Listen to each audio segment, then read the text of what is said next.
This is the Rise Up See Red podcast, all about the Arizona Cardinals and the NFL, featuring insider and outsider perspectives. Enjoy the best hour of Cardinals talk on the web.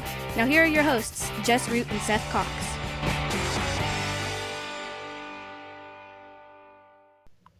Hello, Arizona Cardinals fans, and welcome to the latest edition of the Rise Up See Red podcast. I'm your host, Jess Root from CardsWire.com, the Arizona Cardinals site from the NFL Wire of USA Today.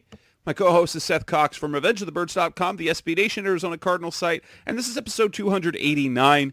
And unfortunately, we don't have good stuff to talk about today, at least to start, because the Cardinals lost in embarrassingly disappointment, because the loss wasn't embarrassing from start to finish. It wasn't like some of the other losses that they've had before, but it was a very disappointing loss. Wouldn't you say, Seth? Yeah, it's disappointing because they're clearly, the superior team. They outplayed the Patriots in basically every facet of the game, and they came away on the bottom, in terms of outcome. And, it's leading to question marks about certain aspects of the team and what, where they are as far as this team building and where they're at in that aspect. And in this edition of the show, we're going to talk about, we'll talk about the game. We'll revisit it. We revisit the 20-17 loss as to how in the world did they manage to lose that game. Is Kliff to blame? Is Zane Gonzalez to blame? We'll take a look at the Cardinals' playoff chances, where they now stand as we enter Week 13, and preview the game in Week 13 against the LA Rams. Is it a must-win? Let's kick things off. So we look at that game, Seth. If there are one or two things you could put your finger on, what led to that loss? Because as you said, if you look at it, they outgained the Patriots offensively. They had better time of possession. They were better on third down. They had more sacks, tackles for losses. They won the turnover battle. In essentially every statistic, every metric that you use to outplay a team that leads to victories, they got off to a quick start like they hadn't done in previous games, and yet they still managed to lose the game. What can you put your finger on as to the reason why? I think there's a couple things. One, their special teams was awful in this game. They gave up two big returns, one in the kickoff and one in the punt game. That really kind of led to Patriots having short field and directly led to 10 points. In an otherwise what you and I would agree is a stellar defensive performance. I think that's the first thing is, the Cardinals as a team haven't played really a complete game in a while. And that's unfortunate and odd to see. I think the next thing is that you look at is that this team struggles when Kyler Murray isn't effective running the football. And they can't have that, and be successful. So if Murray is bogged down, you would expect this team to be able to, with Kenyon Drake and Chase Edmonds, still run the ball effectively. And for whatever reason right now, they just can't seem to do it. Obviously special teams contributed mightily to that. And I don't want to blame the referees, but the officiating was an issue. It was a factor. It was a factor in the game. Now it was a factor in the game on both sides.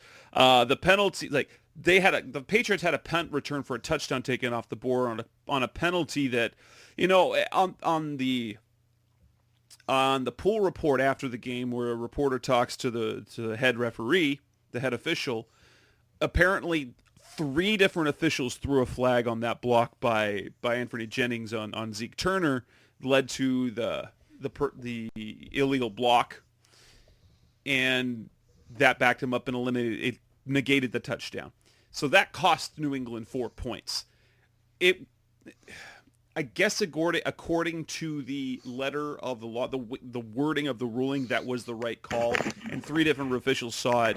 But it was, it was unfortunate. Now, the Cardinals, the officials didn't call the Kenyon Drake 4th down run a touchdown there at the last play of the first half. It appears on a couple of replay. Now, it was tough. I get why it wasn't overturned and ruled a touchdown, because that was just, there was too many bodies. There was too much clutter there to get a clear shot. But there was one shot that I saw that a fan sent me that showed he definitely got the ball past the goal line. And so that was something the officials obviously should have caught, would have been the difference in the game. And then that hit, I don't know what to think on that hit by Isaiah Simmons on Cam Newton, because it wasn't a late hit, and he did go shoulder to shoulder. He did make contact with the helmet, but I wouldn't think that's a call that isn't made against any other position player running the ball in that situation. And that penalty led directly to the field goal. I mean, they had to get a couple more yards, but it led to Nick Folk's game-winning field goal from 50 yards. And so the officiating was in there again. But yeah, you mentioned the special teams. That was an option. There were 3 short fields. So 17 of the Patriots' 20 points came on drives where they started on Arizona's side of the field. One was the interception, and then 2 were those returns. And so you have shades of 2017. And yes, Trent Sherfield was out. That's not necessarily an excuse to be bad on special teams. I was going to say, one gunner shouldn't make that fast of a difference in your special teams coverage. Well, and the fact of the matter is, on that punt return, now Andy Isabella, we don't know what he completely misplayed because he ran by the runner to begin with, and I think it was a case of he did not expect Andy Lee's punt to be so bad. And 2, what the heck, Andy Lee missing that punt. And then, then that doesn't even factor in the Zane Gonzalez miss. We're going to talk more about Zane Gonzalez, but that makes now for Zane 3 end of regulation, end of fourth quarter kicks to tie or win the game that he has missed. He did get the one in overtime, but he has been anti-clutch for the Cardinals for the last month. Well, and it's interesting because, I mean, I know we'll talk about it, but it's not like the field goals have been bombs. They've all been less than 50 yards, and it's still not automatic, don't get me wrong, but anything under 50 yards, you expect a close to 90% accuracy rate from your kicker.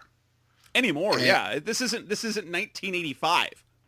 And the fact that, I mean, I still think the most baffling one is the Dolphins one where he just came up short and everybody's like, what just happened? But it just seems like the moment it's compounding almost to this point, kind of like these 3rd and 4th and 1 situations that the Cardinals are getting in. It's almost like this, oh crap moment, like, oh crap, it's happening again. Instead of being like, no, I got this. And, I'd said this on Twitter, and it's the downfall of having a guy like Kliff Kingsbury as your coach when he is truly a player's coach, is that he has unwavering faith in his players. And that's one of the things that he believes, is that Zane's going to make the next one. And it's all well and good for Kliff to believe that, but at some point, Zane has to believe that too. And I just, I don't know, obviously, Zane or anything like that, but it seems like right now that's not where his head is. Yeah, it really feels like, we'll talk about this in a little bit, but it feels like 2016 Shadow Catanzaro again is kind of what's happening. He'll get in a groove but then be out of it again. You kind of look at some of the things, but ultimately, that was a game the Cardinals absolutely had no business. They didn't play well offensively. They played well enough, and defensively they were overall very good. They loaded the box. they forced Cam Newton to throw the ball, and then Cam Newton did not throw the ball well. Their passing attack was pretty much atrocious. They unfortunately that one play they needed to make one play and didn't. Because the third and 13 after they got the sack, Cam was able to scramble and get the first down and then pick up an extra 15 on the Isaiah Simmons penalty. But we've seen on a few times this year that the defense just hasn't been able to make one more play. And whether that's the result of a depleted defensive line or the offense not being, or just whatever, it just comes down to that they're not making quite in it while they're playing well overall. When they need one more play, they're not getting it. Yeah, and that makes it tough, man. I mean, when you just don't make, or when you don't get one big play a game, it makes it really difficult for a team to be successful. And we're, we can say that the defense played well because they did. I mean, nobody's going to deny that they played well for 90% of the game. But there seems to be one drive a week that really plagues this team. And we're seeing it, unfortunately, be end of game drives where they just can't find a way to get a stop. And, that's, again, we've talked about this quite a bit when you talk about good and bad teams. That's kind of what separates good and bad teams, right? I mean, good teams find a way to get off the field. Bad teams are left wondering what could have been on Monday. And that's, and I shouldn't say bad teams, but, teams that aren't going to contend for a Super Bowl right now. And that's just, I mean, as good as this season has been, as ahead of schedule as they are, that's, I think at the end of the day, what we have to kind of pump the brakes and remember is that this team just isn't in that Super Bowl contention spot yet. They're definitely good enough to win any given Sunday, but they have baffling bouts of inconsistency that make them, that team that can lose to anybody any week. Whether it be a good, Seattle team or a bad New England team. I mean, that's just what the problem is that, they play down and barely lose to, the number 2 seed in the NFC. They play down and then lose to a non-playoff team in the AFC. I mean, that's just who they are. Cut out next on the Rise Up See Red podcast, the best hour of Cardinals talk on the web. Let's talk a little bit more about the game, and let's talk about if we need to blame Kliff Kingsbury. If there's something, if there's the decisions he is making are ultimately what have been their woes, not just this past weekend, but in their last 4 games. That's coming up next on Rise Up See Red. We're back on the Rise Up See Red podcast, the best hour of Cardinals talk on the web. Kliff Kingsbury's decisions haven't been working out real well lately, have they? So we look at a couple in particular. In that game against New England, they're down near the goal line late in the first half. He's playing clock management. They get to the 6-inch line and decide to go for it on 4th down. They run the clock down, so it's going to be the last play of the half, and they get nothing out of it. So instead of going for 3 points, they go for the touchdown. This has kind of been consistent for Kliff Kingsbury over the last couple of years, but they come up short, don't get any points in that drive, and then they get the ball in the second half. They don't get the points at the start of the second half, and that kind of turns things around. Secondly, you look at the decision to call timeout on that last New England drive. Now, granted, so they pick up the sack on 2nd down. It's 3rd and 13. Kliff Kingsbury calls a timeout because at 56 seconds left in the game, he's thinking, hey, with one more stop, they'd have a chance to, they potentially could have had, anywhere between 30 or, 20 seconds to 50 seconds left on the clock with the chance to move the ball and get another field goal attempt. But instead of getting a stop, they pick up the first down at another 15 yards. And if Kliff doesn't call that timeout, there's probably not time.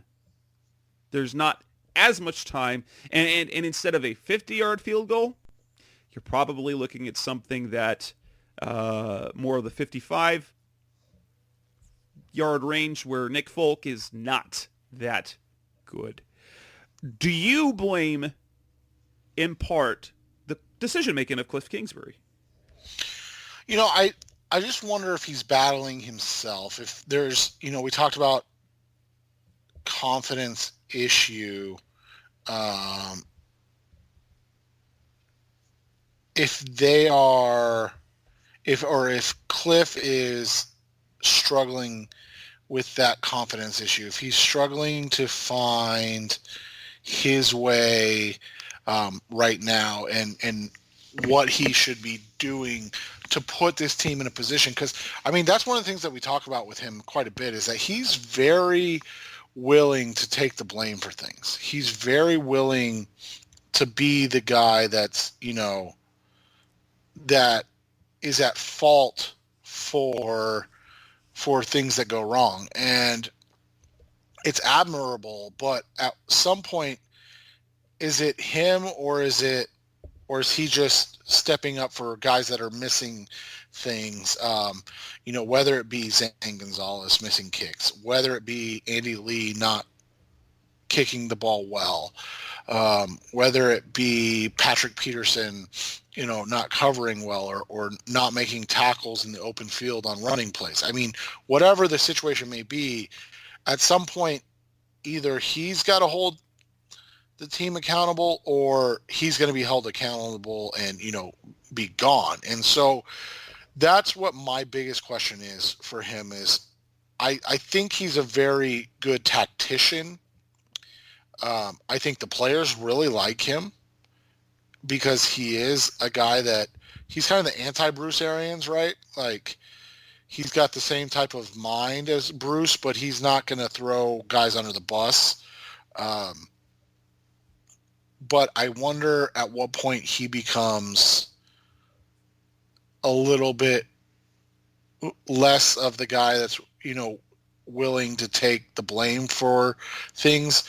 And he's willing to start kind of, I'm not saying throw guys under the bus, obviously, but maybe explain why they're in this bad position week after week after week. Right. And I'll take the example of the end of the half decision. Unless they score the touchdown, which they might have, there's no good outcome. Like in the moment, no one is happy with that because if they run down the clock, decide to kick the 18, 19-yard field goal, people are hooting and hollering. There would have been upset fans about not going for the 7 points and being aggressive. But when you don't get the points, then you question it. And ultimately, I didn't hate the decision. It did match it matches his philosophy. It has been consistently what he's done in that scenario early in the game, around the goal line. You go for it on fourth down, and they've mostly been good at it. They've converted. But it's one of those situations you have to look at you have to look at it in hindsight. Yes, in retrospect, no matter what happens, if he kicks the field goal instead of, he's going to get killed for it either way. But if you end up looking at it in hindsight, obviously they needed the 3 points, and that's probably something he needs to look at when it comes to that. Or he probably just looks at it. He says, it looked like he was in. And that's probably what he feels is like it should have been a touchdown. The end of the game things, and now the one thing that I always tend to wonder about, and I'm guessing probably is going to have to change, is his willingness to play for a field goal at the end of the fourth quarter when his kicker has been awful at the end of the fourth quarter in kicks. You know, I know there's execution issues, and they hadn't had great success passing the ball, and one of the game plans that they wanted to do was to be physical and run the ball against that defense. But they get in a situation, it's the 3rd and 1, and they can't pick up the first down again. You'd like to see them try have a better strategy for getting the first down, because in these 4 games, they feel confident he's playing for the field goal when all that Zane Gonzalez has done more recently is let us down. Yeah, and at some point, that's kind of what we're both saying, is that they've got to execute, and the guys have to execute. And, at some point, he doesn't need to take the blame for that. He needs to, he either needs to not leave it up to the kicker and be more aggressive or in getting closer, or he needs to just leave his offense on the field and put the pressure on the opposing defense to get a stop. And I think it goes along with the 4th down plays that we've seen, the 3rd and 4th and short plays that we've seen, where for whatever reason they're consistently trying to run up the middle. And, at some point you look at it and you go, okay, well, you can want to run up the middle all you want. There's nothing wrong with that. Don't get me wrong. But if it's not effective, and if you have, a guy like J.R. Sweezy or a really banged up Justin Pugh who's maybe not playing at the high level that you expect, well, then isn't there a better alternative? Right. And the part that in old school me, I'm old enough that at that close, I'm thinking it should be a quarterback sneak at every time. But the problem is this, and Kliff Kingsbury talked about this on his TV program last week and alluded to it in the postgame. They do not have a quarterback sneak play for Kyler under center. That is something Kyler is apparently not comfortable with, and so they don't ask him to do it. And I get why. But here's the thing. They weren't afraid to use Chris Streveler earlier in the year. Now, granted, I will say this, Kliff took a lot of heat when he took Kyler off the field to bring in Streveler, but here is something that would make sense. You put Streveler on the field, under center. He's more physical, a runner, and you have him do that. And what you do is you put Kyler in the slot, maybe motion him to perhaps take a quick pitch to get to the outside, and you at least create an illusion of that. And that's something you could do multiple times because you've got different looks. But I wish when we saw what they were going to do with Streveler earlier in the season that they would be willing to do that more, especially if Kyler's not comfortable on their center for that play, that's fine. For me, it's a really high percentage play. We see a lot of quarterbacks do it. Carson Wentz on Monday night, he did a couple times. Tom Brady's one of the greatest ever. It's not exactly like he's a big mobile guy. It's fine if Kyler doesn't work well under center like that. That's I'm okay with that. But at least use Streveler in that situation, or the direct snap, or even if you go direct snap to Drake, those tend to I don't know if I've seen that fail to pick up even a yard. So that's something I wish that he would include in the game plan, and that is, frankly, a Kliff Kingsbury thing. I get why he's not forcing Kyler to do it. He wants his quarterback to be comfortable with what they're doing, but that's got to be a part of the game plan, in my opinion. And I think that would alleviate a lot of the problems that they're having on the 3rd and 4th and 1 when they can, you get it in the shotgun or the pistol 5 to 7 yards behind the line of scrimmage, and they can key on Kyler and load the box. With Streveler under center, it takes care of that. Yeah, and just, be aggressive in that. And I don't, whether it's Trevor, I mean, use him as use Strevler in the Wildcat, or just run straight Wildcat with Kenyon Drake. I mean, I feel like there's more that you can do than continually running read option into the middle of the defense. And I feel like Kliff is creative enough to do more than that. And it just seems like he gets stuck in these funks where he feels like he has to prove something. I mean, I honestly don't know. Well, cut out next on the Rise FC Red podcast, the best hour of Cardinals talk on the way. Let's move on. Let's talk about the kicking situation. Zane Gonzalez, what do the Cardinals do with him for the rest of the season? That's cut out next on Rise FC Red. We're back on the Rise FC Red podcast, the best hour of Cardinals talk on the web, and we've got to talk about Zane Gonzalez.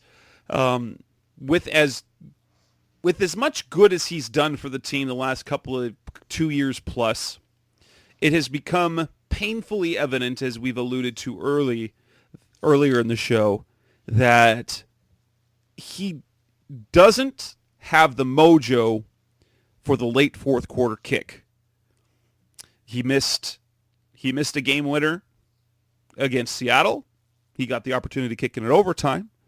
He missed the game tire against Miami and missed a game winner now against the Patriots, all in the last month. Is there anything that can be done about Gonzalez? Because here's the thing. As much as we'd like to say cut Gonzalez, that $3.25 million contract that he signed on the restricted free agent tender is fully guaranteed.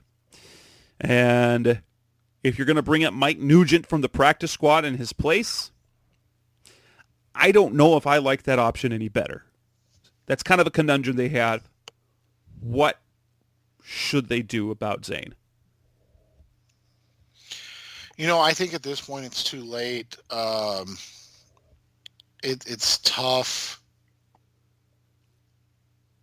It's tough to cut a player this late in the season. There's typically not an answer on the street right now. I mean, there's Steven Hauschka out there, but we've seen his failures up close in Arizona when he missed the kicks. I mean, now granted, it was a few years ago, but that overtime game, the 6-6 tie, when he missed 2 field goals in overtime and another one in regulation too. It was Hauschka is not necessarily the best answer. He's been good, but yeah, you don't really have any better options off the street. And so you just sit and you deal with the downs of this season for a guy. And I think you live with the consequences of the decision you made to give him that contract. I mean, at the end of the day, finding a good kicker is hard. Let's just be honest. And the Cardinals had Rackers and Jay Feely for a while, and that worked out well. And since then, they've kind of had guys that have had really good seasons and then, failed. And what makes being a good kicker is not just having, that one good season, but it's a consistency of being able to string together 3, 4, 5 seasons in a row. Zane's in a funk. And his numbers at the end of the day aren't going to look awful, but he's going to be directly tied to, 2 losses this season. And that becomes the question of, is he the guy full time moving forward? And I don't know if he is, to be completely honest. But it's odd to see a guy where he struggles the most in that 40 to 49 yard range. I mean, that's just weird to me. He's 8 for 12 in that range. And 3 of those kicks were tie or go ahead kicks. Right. And it's for me, because he's been pretty nails at over 50.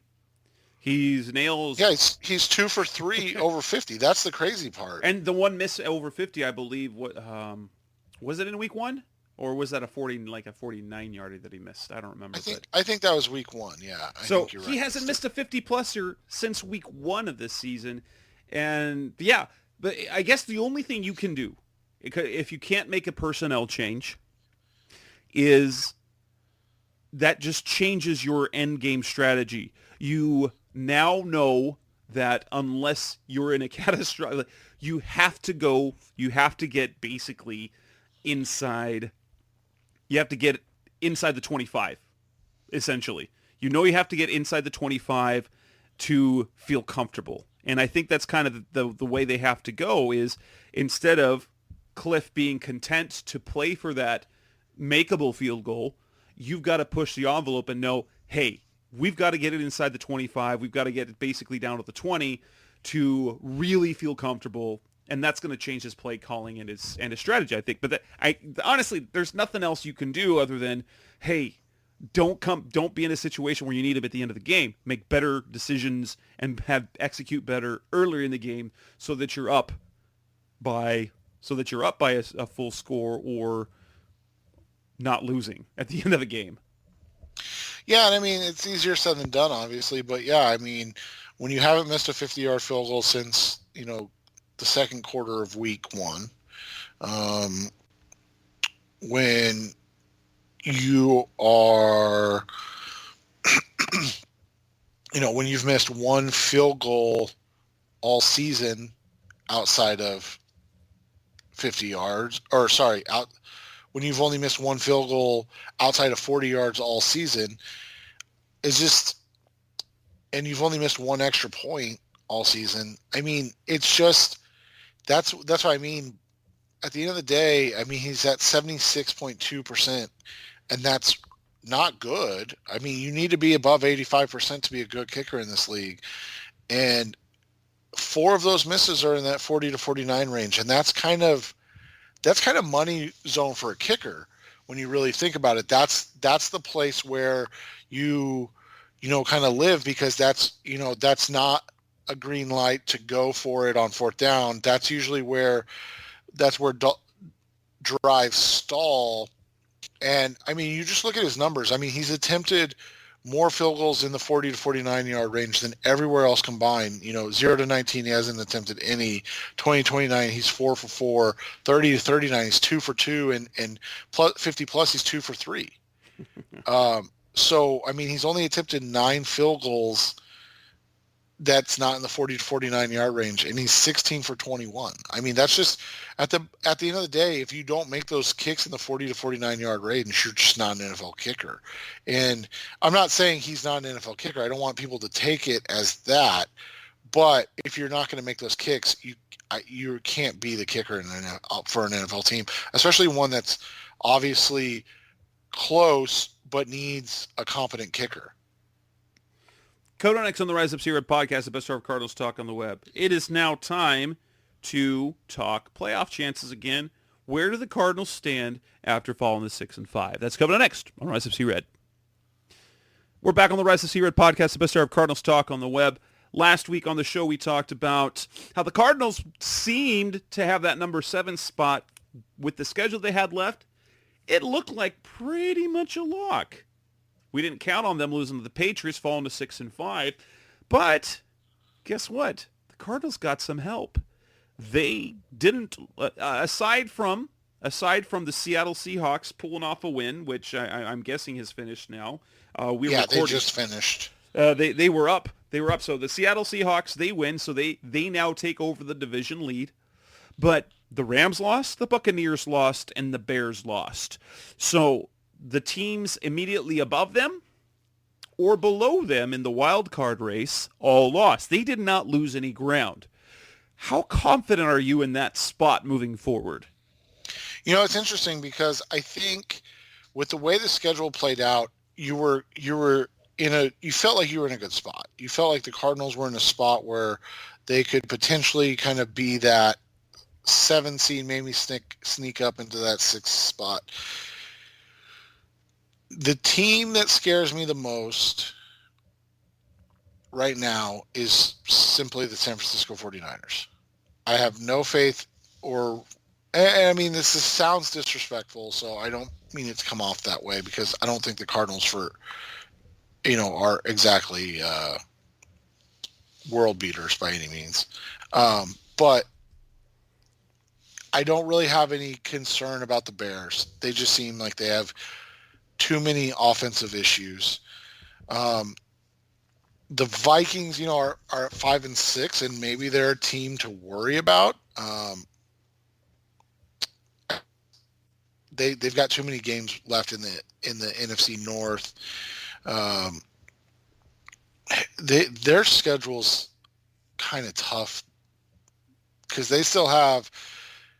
Oh no, they've played the Packers twice. I'm wrong. So they still have the Saints and the Bucks. That's what it was. So they still have the NFC South, and those are both away games. Now they get Jacksonville and Detroit, but Detroit.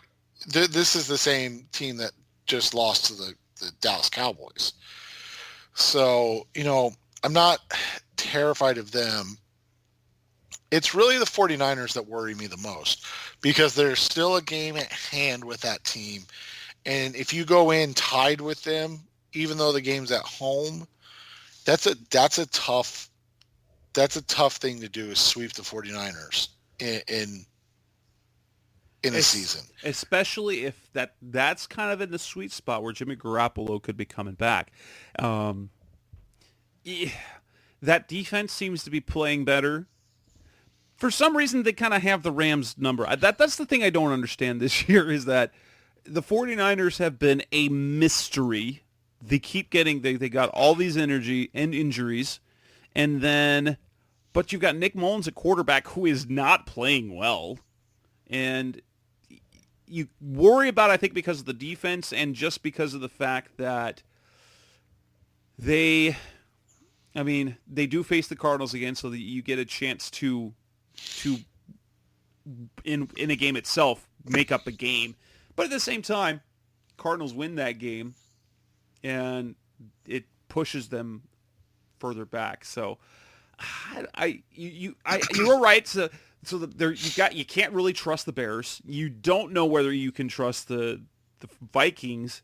You've got the 49ers looming, and you've got, let's be honest, the Cardinals have 2 games with the NFC East still left. So they've got 5 games. If they're really a playoff team, they better beat the Giants and they better beat the Eagles, because the NFC East is not good. You should definitely beat them without. You should definitely beat the Giants with an NFC with no Saquon Barkley. As we saw from the Eagles tonight on Monday night, they can't protect Carson Wentz. Defensively, they can do some things, but they can't protect Carson Wentz at all. So that gets you to 8 wins. That means in 3 NFC West games left, you pick up 1, and that's probably going to be enough, right? 9 wins should be enough for that 7 seed, don't you think? Yeah, and we talked about this last week. We felt like going 500 to end the season was probably about where this team was. Between the injuries, they've had other issues outside of injuries. They've now had some bigger COVID losses. I feel like 3-3 was right. Now you're talking about 3-2, because they've lost a game that maybe we didn't expect them to lose, and quite frankly, they shouldn't have lost. But finishing this up at 9-7, when we step back and reassess, we go, oh, that was what we kind of hoped and expected. I think finishing up at 9-7 is disappointing based on where we were at 5-2, right? Yeah, at 5-2, and even at 6-3. But this team has responded both times. This team has responded well after back-to-back losses this season. They came out and put together the best performance of the season against the Jets. you've got to just come out and play in that with that same intensity and hope that you see the same type of fire that you did against the Jets, and maybe this team, puts together another 1 to 2 game. If you're able to go 2-1 in these next 3, I feel like having San Francisco at home and Los Angeles on the road is a good spot to be in. The other thing is this is the streak where you can probably win 3 more games in a row, and then you may have a difficult time beating San Francisco even at home, and then an LA team on the road. But you've got, you're coming back home for the first time in what feels like a month. I mean, it's only been 3 weeks, but it feels like a month. And then you've got a game on the road, East Coast, against a bad New York Giants team. Now, we've obviously seen that playing bad teams doesn't necessarily mean much when this team doesn't show up to play, but that's a winnable game. And then you host Philadelphia, like you said.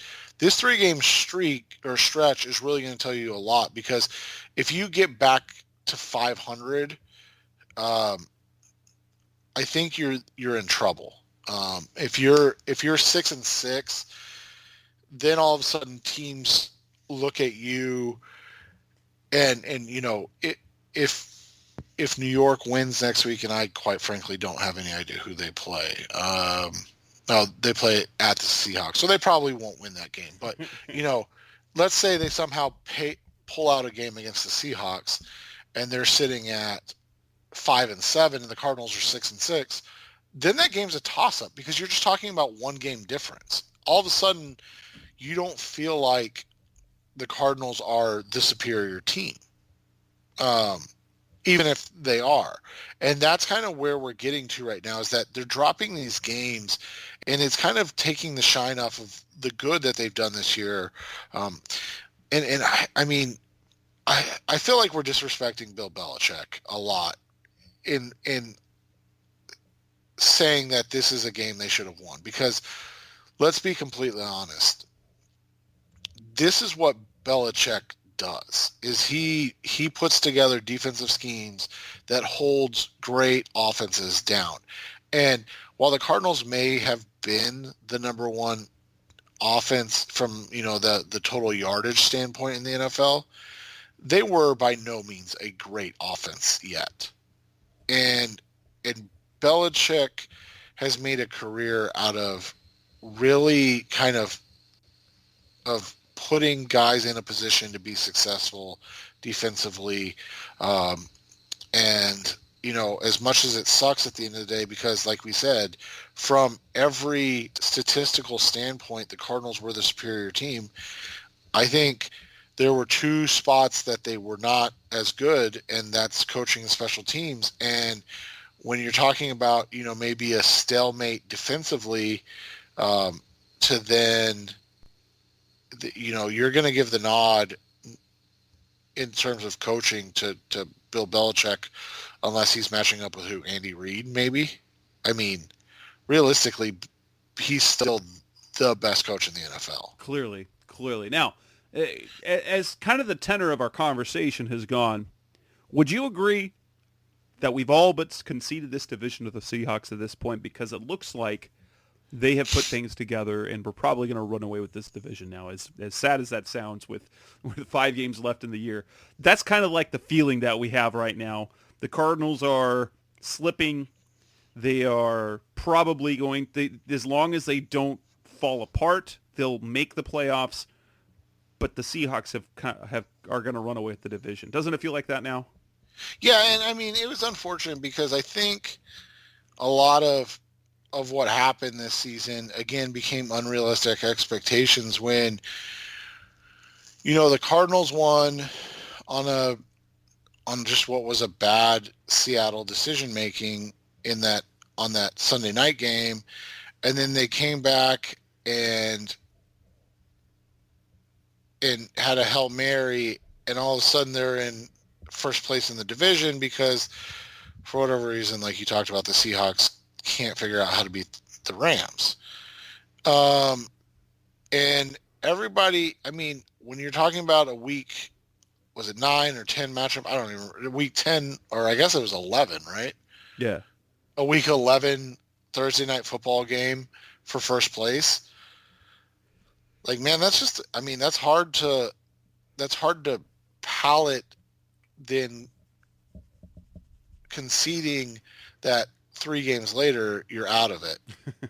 But I think the reality was always that they were never truly in it because they were going to have to beat Seattle in Seattle on a short week, which is next to impossible to do. And then they were going to have to come back and find a way to win, games to, probably both games against LA.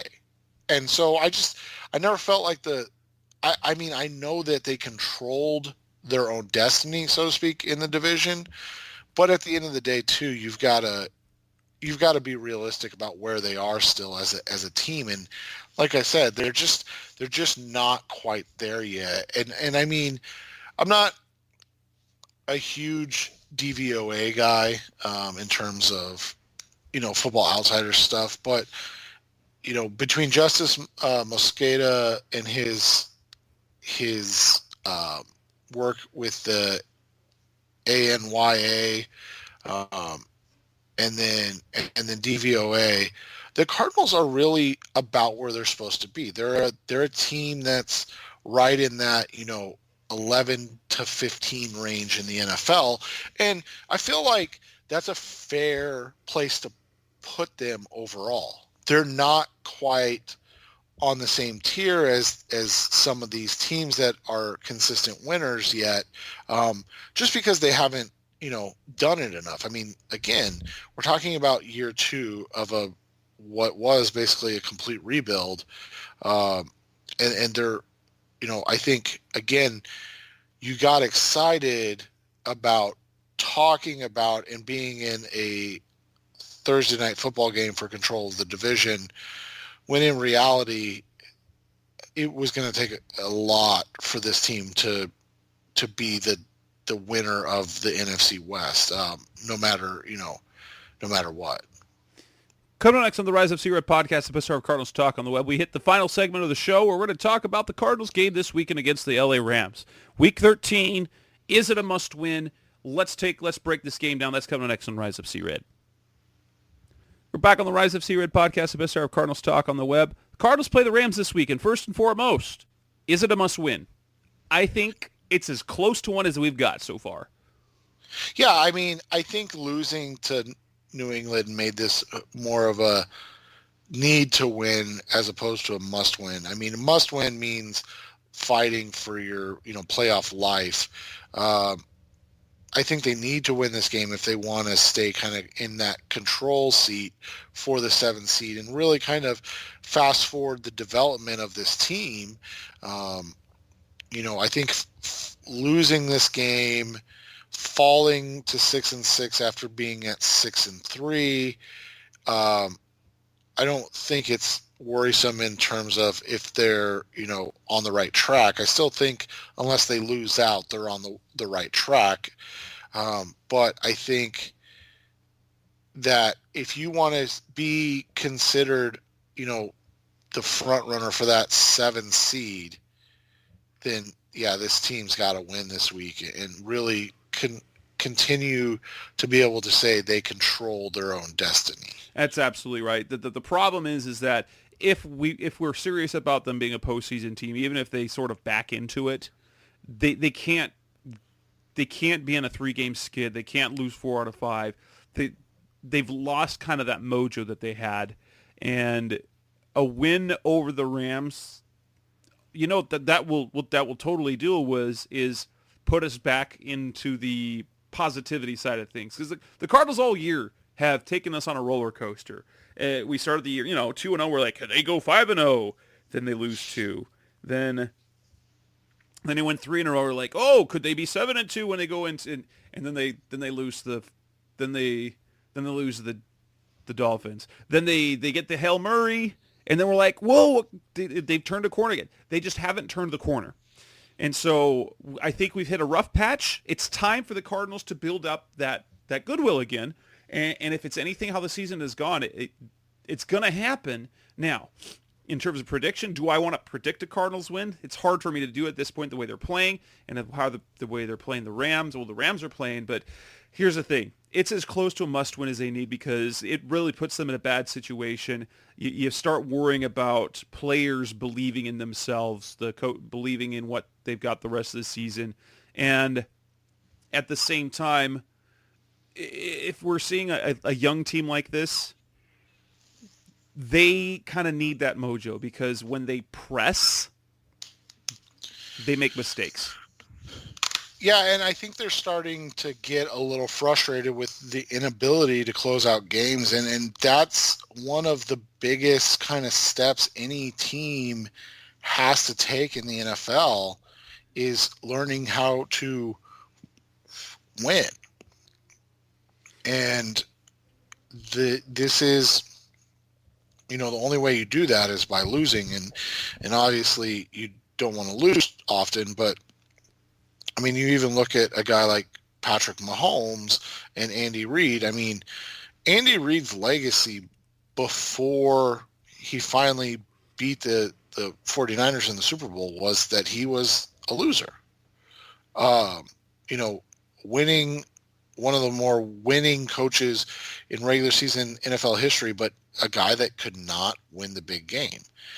And, it took him being fired by the Eagles, signed to Kansas City calling for his head in the Alex Smith years to, getting maybe the best quarterback in the NFL or, quickly becoming one of the best quarterbacks in NFL history before he kind of won. And in the end, he's still only won one. And it's been a lot of failure before Andy Reid became, kind of the other great coach in the NFL.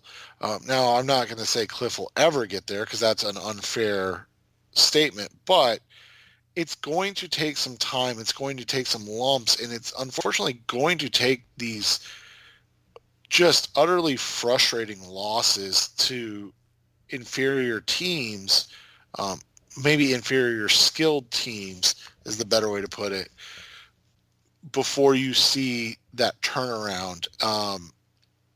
And, at the end of the day,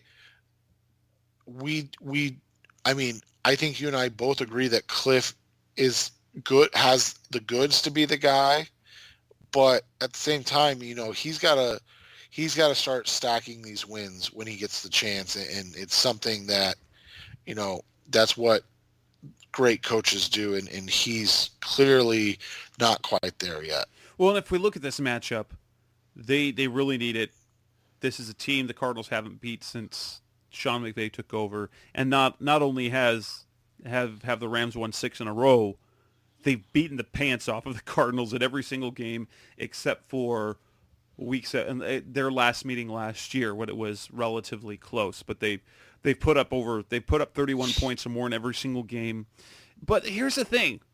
I don't know what to think of the Rams this year because they were surprisingly better than expected to start the year.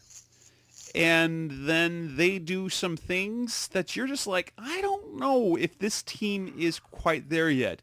Their offense has been great sometimes, but not like Sean McVay genius great. Their defense has been much better this year. They've lost their left tackle. Jared Goff is not a star. He's capable. But what do you think of this team? Because they looked like they were on track to compete, to keep pace with the Seahawks and kind of be the team that to kind of be the heavyweight fight against the Seahawks this year, matching them punch for punch up until the end of the season. And then they put up the stinker against the 49ers, a game they had no business losing.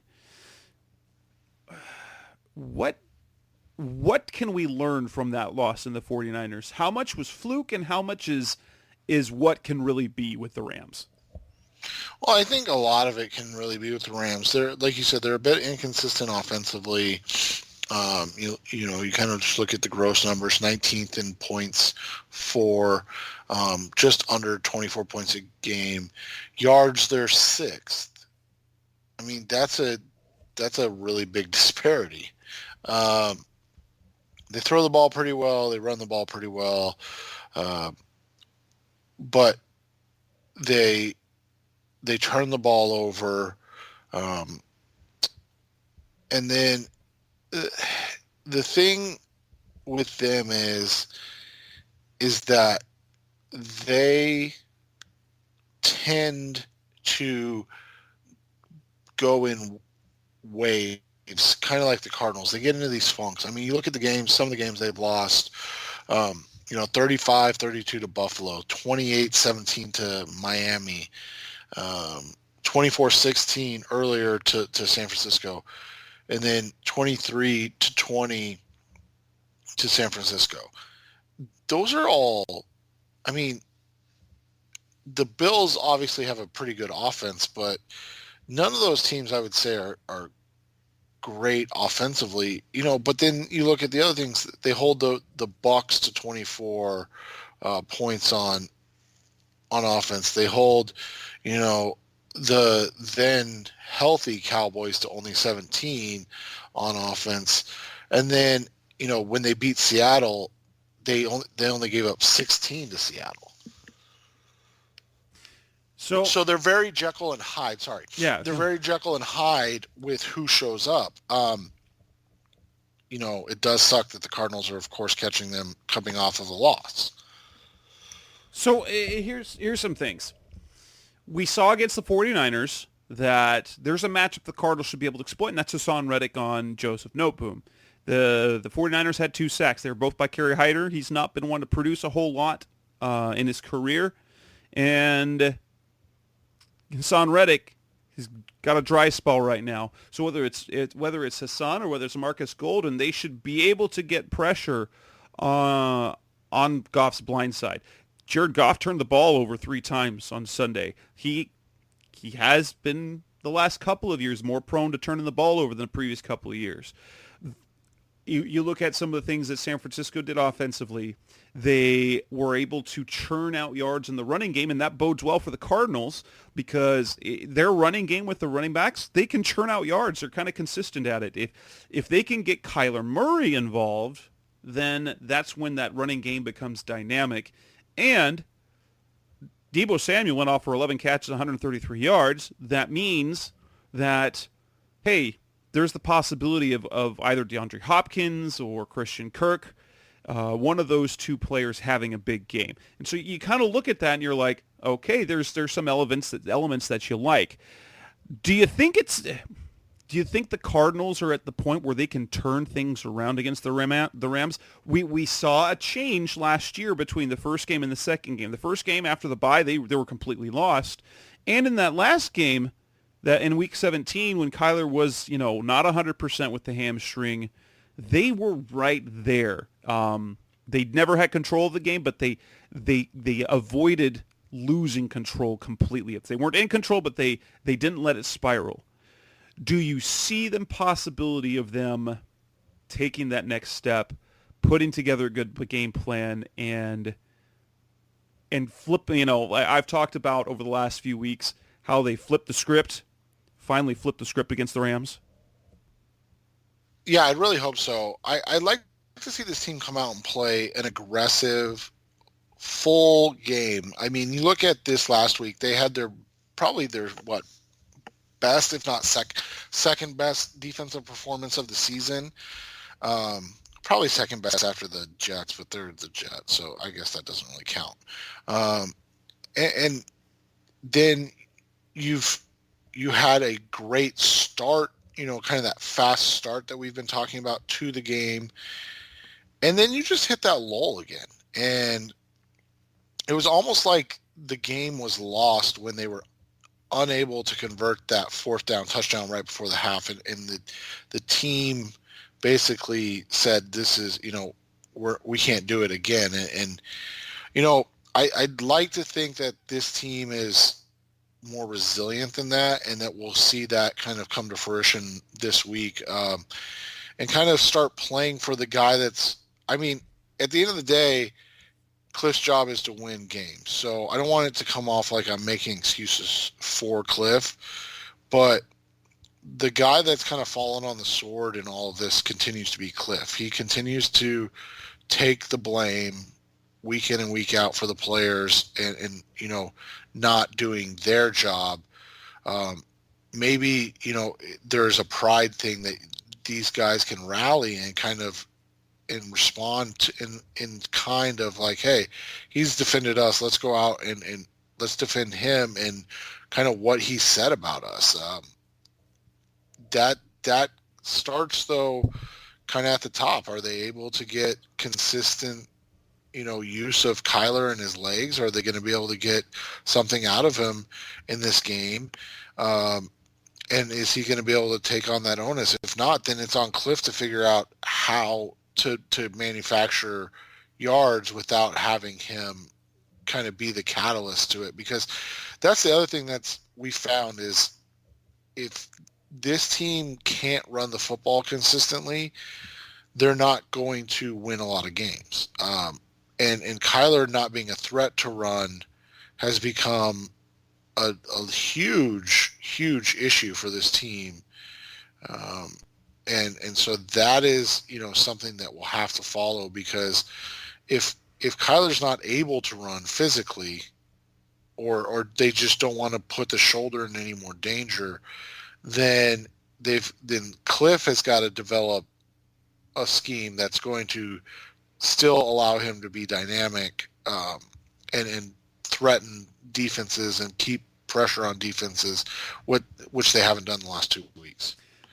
What matchup for you is the most concerning for the Cardinals? And for me, I'm going to look at one in particular, and that's Cooper Kupp against Byron Murphy when he's inside, and then Drake Kirkpatrick on the outside, because Kupp has nothing short of fantastic the last couple of years, and I think Robert Woods can give the Cardinals trouble. I think he's the type of receiver that Patrick will be able to match wits with at least. But Cooper Kupp is the matchup there for me. That's going to be the trouble one, I think. And I think you kind of nailed it in terms of position, and I just think it's both of them. I don't know if the Cardinals have a consistent enough secondary right now to stop either of them. We haven't seen it, at least, where they're consistently shutting down opposing receivers. If anything, I thought Cam was awful this week, and the Cardinals, made the plays that they needed to make. So, I think that's the big thing is can this team slow down a dynamic duo of Kupp and Woods? If not, it's going to be a long game. And I think the key for that is how much they can rattle Jared Goff. He's a super talented player, but there's one thing. If he gets young Carson Palmer, if you get his feet moving, if you give him happy feet, he's gonna make mistakes. And the Cardinals haven't been able to, they're getting some sacks and they're getting some hits, but as you've noted before, their pressure rate's not super high. So they're among league leaders in hits, they're among league leaders in sacks, but their overall pressure rating is not good. That's just when they get pressure, they're finishing. Yeah, and that's the thing is they've got to create, they've got to make him uncomfortable. And I thought they did a decent job of that with Cam Newton. They responded well to an athletic quarterback after they struggled to contain Russell Wilson in the last game. Obviously, Cam's not quite the athlete he was during his MVP run, but he's still, athletic enough. I think at the end of the day, they've got to find a way to get Goff off of his spot. They've got to find a way to make him throw the ball quickly and not allow for Kupp and Woods to kind of get into their routes and run free, which has been an issue for this team this year. Prediction time. What is your expectation? How do you think the game plays out on Sunday? Oh, this is a tough one. I thought the Cardinals would have won the last one. I want to say that they're going to win this game, but I think it's going to be a close loss. I'll say 27-26 Rams win. And that's kind of what I had. I think the prediction I made for Sports Weekly, for my Sports Weekly write-up, was 28-27 or 28-26 Rams. It's just at the point, you guys know me. I'm one to look positively. I can't, based on how the Cardinals are playing right now, predict them to come out and win. Do I think they can? Yes, I do. I think they will come out and play better. But ultimately, the trends aren't good. And the Rams are trending, even with the loss, are trending better than the Cardinals. And so instead of predicting a bounce back win, and I'm hoping for one, obviously, I think that unfortunately this will be the Cardinals going to 6-6 and panics will begin to set in with the fan base, and the Cardinals will lose almost in the same fashion. So 28-27, 28-26, and heaven help us if it's the results of Zane Gonzalez missing a game-winning field goal, because I don't know how much more fans will be able to stand, because as bad as things are, some people already want Kliff Kingsbury fired. Let's stop with that talk right now. He's a coach who talks like he knows he's got job security, and you've got to give him at least this year and maybe even the year after, unless things are disastrous. And we're not at disastrous yet. We're at disappointing. But with that said, we both pick a Cardinals loss. Maybe that's what we need to turn the tides for the Cardinals as we wrap up this episode of the Rise Up Sea Red podcast, the best of Cardinals talk of the web. That's Seth Cox. I'm Jess Root. This is episode 289. We will be back again next week, hopefully talking about a 7-5 Cardinals team instead of a 6-6 team. We'll be back again next week, guys. Thanks for listening. Thanks for listening to the latest edition of the Rise Up Sea Red podcast. Listen to previous episodes and subscribe to the show on Apple Podcasts, Stitcher Radio, Audioboom, or many other podcast platforms, so shows are delivered directly to your mobile device. Please give the show a 5-star rating and always support the sponsors who support the show. We'll be back soon for the best hour of Cardinals talk on the web. Rise up, Red Sea, be Red Sea Red, and of course, Rise Up Sea Red.